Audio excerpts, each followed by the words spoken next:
गाई के गोबरे से अंगना लिपाइबो, गजमोती चौक पुराय, गजमोती चौक पुराय।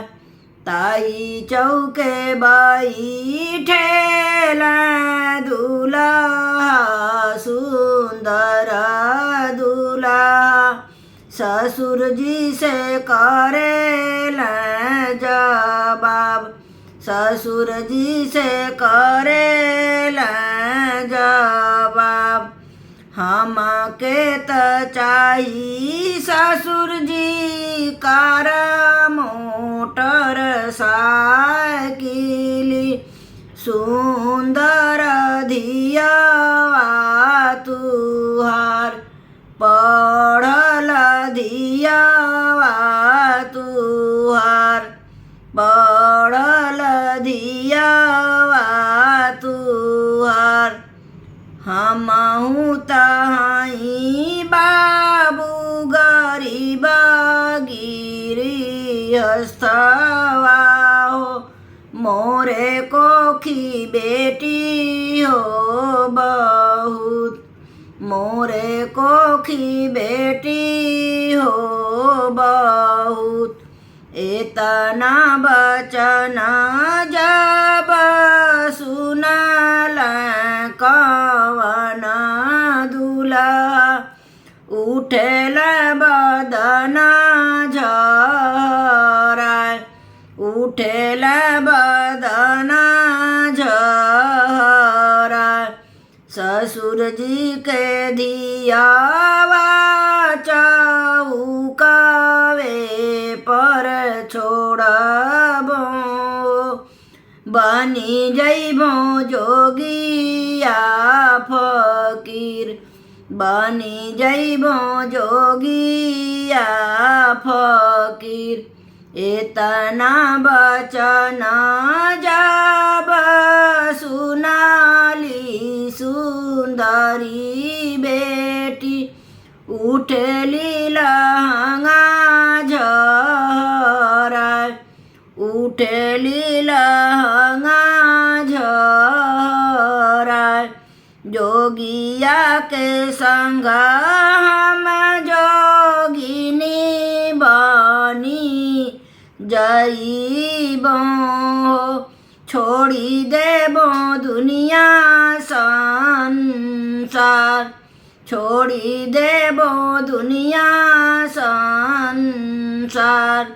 छोड़ी देबो नैहरे कलोब, छोड़ी देबो नैहरे कलोब।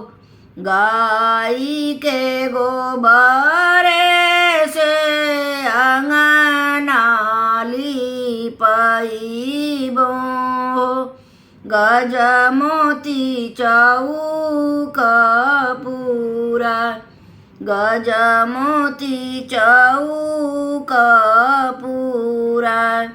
ताई चौके बैठेल दुल्हा कवन दुल्हा, सरवा से करेला जवाब, सरऊ से करेला जवाब।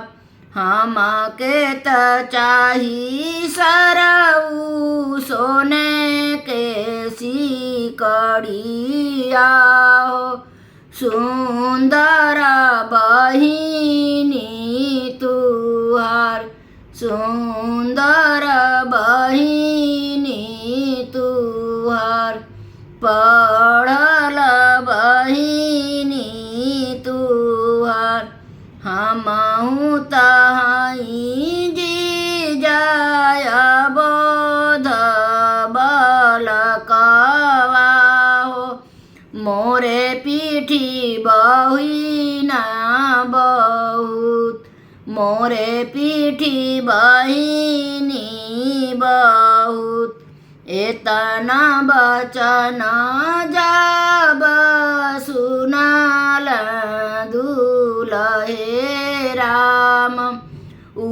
ઉઠેલા બદના ઝરાય ઉઠેલા બદના ઝરાય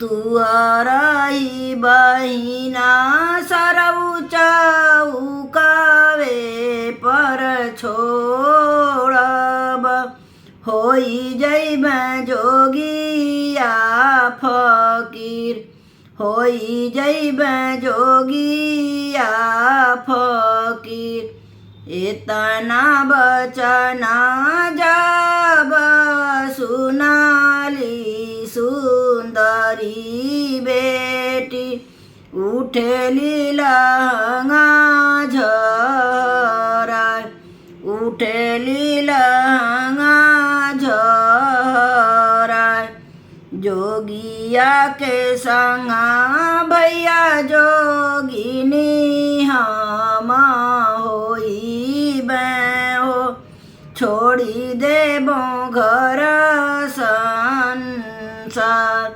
છોડી દેબો ઘર સંસાર છોડી દેબો નૈયરે કલોભ છોડી દેબો નૈયરે કલોભ